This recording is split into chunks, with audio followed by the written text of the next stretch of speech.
नमस्कार दोस्तों, मैं हूं निखिल और आप देख रहे हैं बस टेक। दोस्तों आज इस वीडियो में बहुत बड़े मुद्दे पे बात करेंगे जो काफी टाइम से यूजर्स को तो काफी लुभा रहा है, लेकिन content provider companies, content creators और ब्लॉगर को काफी सता रहा है। और ये मुद्दा है एड ब्लॉकिंग का। आप सभी लोग एड ब्लॉकर्स के बारे में जानते होंगे, एड ब्लॉकिंग टूल्स के बारे में जानते होंगे, जिनका यूज करके आप सोशल साइट से या फिर वेबसाइट से आप एड्स को ब्लॉक करके उन कंटेंट का यूज ले पाते हैं। इसके क्या एडवांटेज हैं, डिसएडवांटेज हैं आपके लिए, क्रिएटर्स के लिए, कंपनीज के लिए, ये सब इस वीडियो में हम डिस्कस करेंगे। तो आपको इस वीडियो को पूरा एंड तक देखना जरूरी होगा इस पूरी इंफॉर्मेशन के लिए, क्योंकि बहुत सारी इंफॉर्मेशन मैं आपको आज इस वीडियो में देने वाला हूं। तो आपने अभी तक चैनल सब्सक्राइब नहीं किया तो सब्सक्राइब कर लीजिए और बेल आइकन तो प्रेस करना जरूरी है, ये मैं आपको ऑलरेडी बता ही चुका हूं। सबसे पहले अगर मैं एड्स की बात करूं तो एड क्या होते हैं ये तो आप सब लोग जानते हैं, लेकिन ये क्यों होते हैं ये जानना भी बहुत जरूरी है। सोचो अगर एड ना होते तो क्या होता। क्या आपको पता चलता है कि आपके शहर में एक नया सिनेमा हॉल खुला है जो हर वेडनेसडे को 80% ऑफ दे रहा है मूवी देखने पे?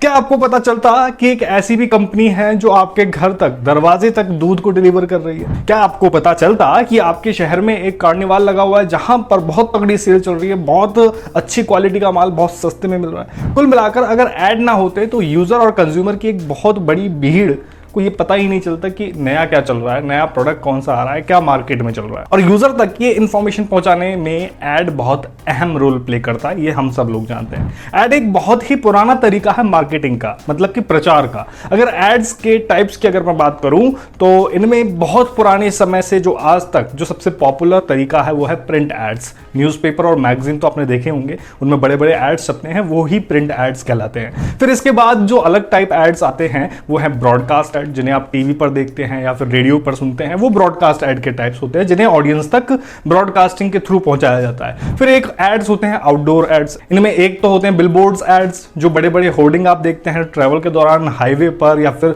किसी पुल से गुजरते हुए बड़ा सा होर्डिंग आप देखते हैं, इन्हें कहते हैं बिलबोर्ड एड्स। और आउटडोर एड्स के ही जो दूसरे फॉर्मेट होते हैं जिन्हें ट्रांजिट एड्स भी बोलते हैं, जो आप बस, ट्रेन, सबवे वगैरह पर देखेंगे, यानी कि जिन्हें पब्लिक आते जाते चलते फिरते देख सकती है। ये दोनों आउटडोर एड्स की कैटेगरी में आते हैं। यहीं तक एड्स के टाइप्स खत्म नहीं होते, और भी टाइप्स हैं एड्स के। एक होते हैं डायरेक्ट मार्केटिंग एड्स, जिसमें ईमेल और मैसेज के थ्रू किसी प्रोडक्ट का प्रमोशन या फिर मार्केटिंग की जाती है। और हाँ, इसमें वो कागज वाले एड्स भी आते हैं जिन्हें पंपलेट बोलते हैं, जो कभी आपकी गाड़ी के वाइपर के नीचे दबा हुआ मिलेगा या फिर कभी आपके घर के मेन गेट के बीच में रोल किया हुआ मिलेगा, यानी कि डायरेक्ट कस्टमर तक पहुंचाना, चाहे कस्टमर चाहे ना चाहे। ये सभी एड्स और टेक्निक बहुत पुराने समय से है। लेकिन अभी एक टाइप की तो हमने बात की नहीं, जिनकी शुरुआत इंटरनेट के युग से हुई, और ये बहुत पॉपुलर एड्स भी हैं जिन्हें बोलते हैं डिजिटल एड्स, जिनका use social media, search engines और वेबसाइट पर बैनर्स, पॉपअप, साइड बार्स और यूट्यूब, फेसबुक जैसी साइट पर वीडियो का यूज करके किया जाता है, यानी कि इन सभी फॉर्मेट का यूज करके मार्केटिंग की जाती है। तो कुल मिलाकर इस बात में कोई शक नहीं है कि हम दिन भर चलते फिरते, उठते बैठते, ट्रैवल करते बहुत सारे एड्स देख ही रहे हैं, चाहे हम चाहें या ना चाहें। इन सभी एड्स के टाइप जो मैंने आपको बताया, इनमें से सिर्फ डिजिटल एड्स ही ऐसे टाइप ऑफ एड्स हैं जिन्हें आप एड ब्लॉकर की हेल्प से ब्लॉक कर सकते हैं। बाकी के एड्स आप ब्लॉक नहीं कर सकते, हाँ इग्नोर कर सकते हैं। कैसे भाई? न्यूज़पेपर का पहला पन्ना अगर एड से भरा है तो आप उसको देख तो लेंगे ही एक नजर, वो बात अलग है कि आप उसको इग्नोर करके अगला पेज पलट लें। बस पर, ट्रेन पर एड लगा हुआ है, नजर पड़ेगी, अगर काम का है तो ठीक है, वरना इग्नोर। टीवी पर मूवी देखते हुए बीच में कोई एड आपको मिल गया, कोई बस आपका उस पर नहीं चलेगा, बस आप उसको इग्नोर कर सकते हैं या फिर आप उस टाइम में कोई दूसरा काम कर सकते हैं, कोई ऑप्शन आपके पास नहीं है। लेकिन अगर मैं बात करूं डिजिटल एड्स की, तो आजकल एड ब्लॉकर टूल्स काफी फेमस हो रहे हैं, क्योंकि आप डिजिटल एड्स को ब्लॉक कर सकते हो और बिना एड्स के और डिस्ट्रैक्शन के कंटेंट को विजिट कर सकते हो, देख सकते हो। लेकिन वहीं कुछ वेबसाइट और YouTube जैसे प्लेटफॉर्म लगातार इन एड ब्लॉकर्स को अपोज भी कर रहे हैं। इनफैक्ट एड ब्लॉकर का यूज करने पर YouTube इस तरीके के नोटिफिकेशन भी शो कर देता है, like ad blockers are not allowed on YouTube। इसी तरीके से कुछ वेबसाइट भी इस तरीके के नोटिफिकेशन शो करती हैं।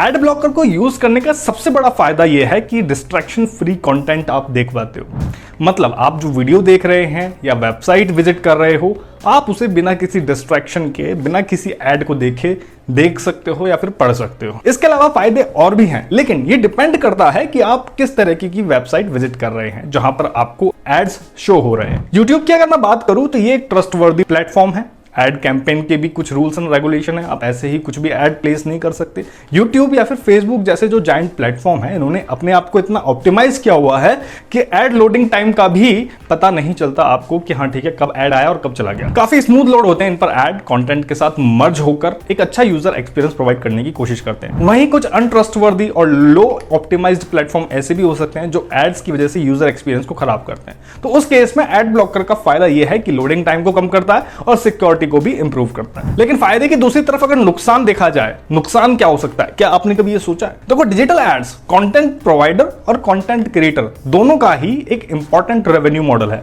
यूट्यूब जो कई लोगों के लिए आज की डेट में एक फ्री का एंटरटेनर, फ्री का स्टडी मटेरियल, फ्री का नॉलेज प्रोवाइडर है, या फिर अदर प्लेटफॉर्म ले लो, फेसबुक ले लो, यहां पर आपको फ्री में बहुत कुछ कंटेंट मिल जाता है। और जब तक फ्री मिल रहा है तब तक तो बहुत बढ़िया है, हम एड ब्लॉकर यूज कर रहे हैं, सब कुछ यूज कर रहे हैं। लेकिन सपोज किसी दिन ये जो फ्री के कंटेंट प्रोवाइडर हैं, इन वेबसाइट से आपको एक नोटिफिकेशन आया कि भैया कल से आपको यूट्यूब देखने के लिए 200 रुपए महीना देना पड़ेगा, या फिर फेसबुक देखने के लिए 150 रुपए महीना देना पड़ेगा, तो कौन कौन देखेगा? मुझे लगता है कि व्यूअरशिप काफी कम हो जाएगी, क्योंकि हर कोई अफोर्ड नहीं कर सकता। भैया पहले मोबाइल का रिचार्ज करो, नेट का रिचार्ज करो, फिर 200 रुपए महीना और सिर्फ यूट्यूब देखने के लिए, क्या मैं इतना देख पा रहा हूं? बहुत सारे सवाल खड़े हो जाएंगे। और अगर ऐसा हो गया तो फिर से एक लाइन खड़ी हो जाएगी पैसे वालों की और गरीब लोगों के बीच। पैसे वाले वो जो प्रीमियम मेंबरशिप ले लेंगे, सब्सक्रिप्शन सर्विस ले लेंगे, और गरीब लोग वो जो फिर से जुगाड़ देखेंगे कि हाँ फ्री में कैसे देखा जाए यूट्यूब का वीडियो। सीधी सी बात अगर मैं कहूं तो एड ब्लॉक करने से free content provider and free services पर डायरेक्ट इंपैक्ट पड़ता है, क्योंकि जब कोई एड्स को पब्लिश ही नहीं होने देगा तो रेवेन्यू अपने आप कम हो जाएगा, और जब कंटेंट प्रोवाइडर सर्विस को रेवेन्यू नहीं मिलेगा तो क्रिएटर को भी रेवेन्यू नहीं मिलेगा, क्रिएटर की भी इनकम पर इंपैक्ट पड़ेगा। तो जब इनकम पर इंपैक्ट पड़ेगा तो रेवेन्यू मॉडल को चेंज किया जाएगा।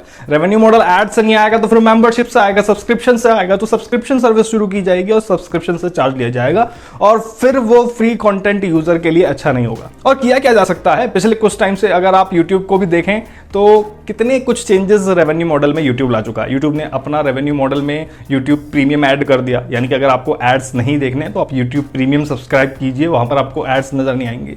क्रिएटर्स के लिए मेंबरशिप फीचर यूट्यूब ले आया कि हाँ भाई आपके पास ऑडियंस ज्यादा है लेकिन पैसे कम है, तो आप मेंबर्स बनाओ और उनको प्रीमियम कंटेंट दो। ऐसे ही एड ब्लॉक अगर आप यूज करते रहे तो सीधी सी बात है फ्री कंटेंट से आप धीरे धीरे हाथ धो बैठेंगे, और हो सकता है कि हाथ धो भी रहे हो। काफी सारी वेबसाइट्स हैं जो सिर्फ एड्स के थ्रू ही रेवेन्यू जनरेट करती हैं, चाहे वो न्यूज एप्स हो, न्यूज वेबसाइट्स हो, एड्स हो। एड्स हमेशा से ही पब्लिक डोमेन में प्राइमरी रेवेन्यू मॉडल रहा है। आपको क्या लगता है जो न्यूज़पेपर 3 रुपए में आप परचेस कर रहे हैं 20 पन्नों का, वो एक प्रॉफिटेबल बिजनेस बना सकता है न्यूज़पेपर कंपनी को? अरे नहीं भाई, अखबार का मेन सोर्स ऑफ इनकम ही एड्स हैं, एड्स से उसकी इनकम होती है। ये एक चेन सिस्टम है, और इस चेन सिस्टम में से एक भी चेन हिलेगी तो बर्डन कंज्यूमर पर ही पड़ेगा, क्योंकि कंज्यूमर ही है जिसको इन्फॉर्मेशन चाहिए। बाकी हाँ, मुझे लगता है कि एड प्लेसमेंट के लिए कुछ किया जाना चाहिए जिससे यूजर एक्सपीरियंस में और सुधार हो सके। लाइक अगर कोई वीडियो एड है तो किसी 10 मिनट के कंटेंट में 4-5 मिनट से पहले कोई एड नहीं आना चाहिए, या एक बार शुरुआत में आ गया, फिर 4-5 मिनट बाद आ गया, फिर 4-5 मिनट बाद आ गया, क्योंकि इतना टाइम तो यूजर को देना चाहिए जिससे कि वो कंटेंट देख पाए। काफी सारे कंटेंट मैंने देखे हैं कि 10 मिनट की वीडियो में 6 से 7 एड्स आ जाते हैं, तो यूजर वीडियो कब देखेगा? तो ये तो इरिटेटिंग है। तो यहाँ पर ऑप्टिमाइजेशन की यहाँ पर गुंजाइश है, यहाँ पे किया जाना चाहिए।